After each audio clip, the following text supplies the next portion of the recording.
Assalamualaikum warahmatullahi wabarakatuh. Alhamdulillah, Allahumma sholli ala Rasulillah. Sahabat semuanya yang dimuliakan oleh Allah Subhanahu wa taala, kita melanjutkan kajian kita di dalam kitab Fathul Mu'in, masih di dalam syarat wudu. Qala musannifu rahimallahu taala nafa'anallahu bihi wa bi ulumihi fi darini amin.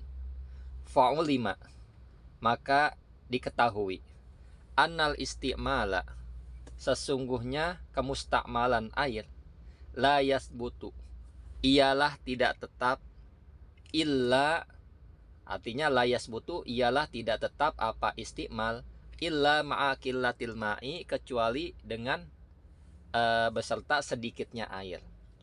Jadi kemustakmalan air hanya ada pada air yang sedikit. Nah, kalau air banyak ya itu akan tetap suci, mensucikan, kecuali berubah rasa, bau, dan warnanya. Tapi kalau air sedikit ketika sudah digunakan untuk bersuci, maka hukumnya menjadi mustakmal walaupun tidak berubah warna, bau, dan rasanya. Nah, seperti itu. Jadi kemustakmalan, saya ulang, kemustakmalan air hanya pada air yang sedikit. Ini yang pertama.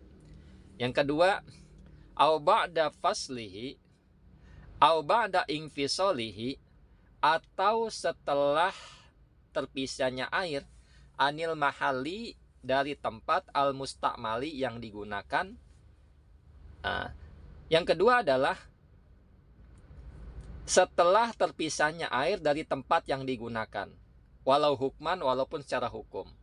Seperti apa contohnya? Misalkan ada seseorang berudu, membasuh tangan, kemudian airnya mengalir sampai ke pundak. Nah, air yang mengalir itu adalah mustakmal karena telah melewati batas tangan. Tapi kalau seandainya airnya masih di seputar tangan, maka belum mustakmal. Atau airnya jatuh dari tangan ke tempat yang lain, maka yang terpisah itu adalah air mustakmal. Walau hukman. Nah, ada kata-kata walau hukman. Seperti apa contohnya? Kita lanjut dulu. Ka'an jawaza, seperti melewati apa air, mankibal mutawadi'i, pada mankiba mutawadi'i, pada pundaknya orang yang berudu, auruk batahu, atau pada lututnya orang yang berudu, wa in ada, meskipun kembali apa air, limahalihi, pada tempatnya air. Nah, seperti apa contoh secara hukman ini? Nah, seperti melewatnya air pada pundak orang berudu.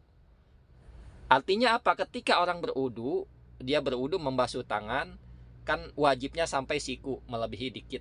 Nah, siku melebihi itu sunnah, apalagi sampai ada batasannya, walaupun sunnah melebihi sampai dengan siku melebihi lagi, artinya itu sunnah. Nah, tapi sunnahnya ada batasannya. Ketika sampai ke pundak, maka air ini dianggap mustakmal, walaupun tidak terpisah dari badan secara johir. Nah, tapi hukumnya dia terpisah secara hukum. Jadi seperti itu. Ketika air melewatinya air pada pundak orang yang berudu, auruk batahu, atau pada lututnya.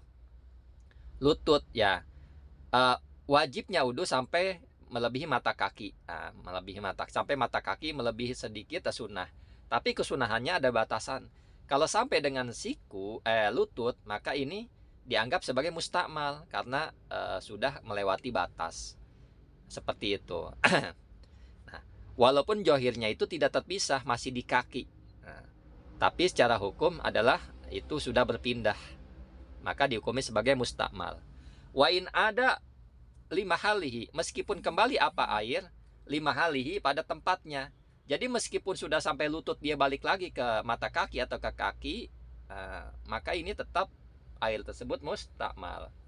Kemudian awin takola min yadin ilal li ukhro, atau berpindahnya apa air, min yadin, dari tangan, li ukhro, pada tangan yang lain. Artinya apa? Ketika kita membasuh tangan kanan, kemudian kita jajarkan misalkan jari-jari kita dan air itu mengalir ke tangan kiri, maka aliran air itu yang berpindah itu sebagai air mustakmal. karena anggotanya sudah berubah, sudah berbeda. Naam. Nah, naam ini dimaknai dengan pengecualian, kecuali. La yadurru fil muhdisi.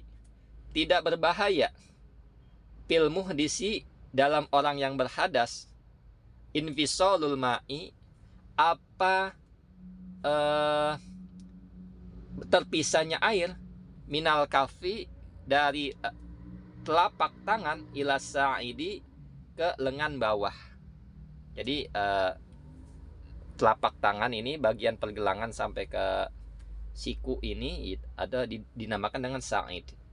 Jadi tidak mengapa di dalam orang yang berhadas terpisahnya dari air itu dari telapak tangan ke sa'id, itu tidak mengapa ya. Ini sudah lumrah kita lakukan tatkala berwudu ya.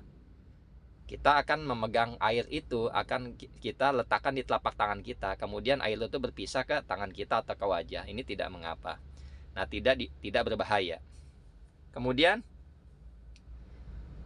wala fil junubi, dan tidak dalam orang yang junub, infisaluhu, apa terpisahnya air, minar roksi, dari kepala, ila nahwi sodri, sampai ke arah dada. Mimma yaglibu, dari sesuatu yaglibu, yang biasa, yang lumrah, yang umum, fihi, di dalam ma, at-taqallubu, apa menetes. Nah,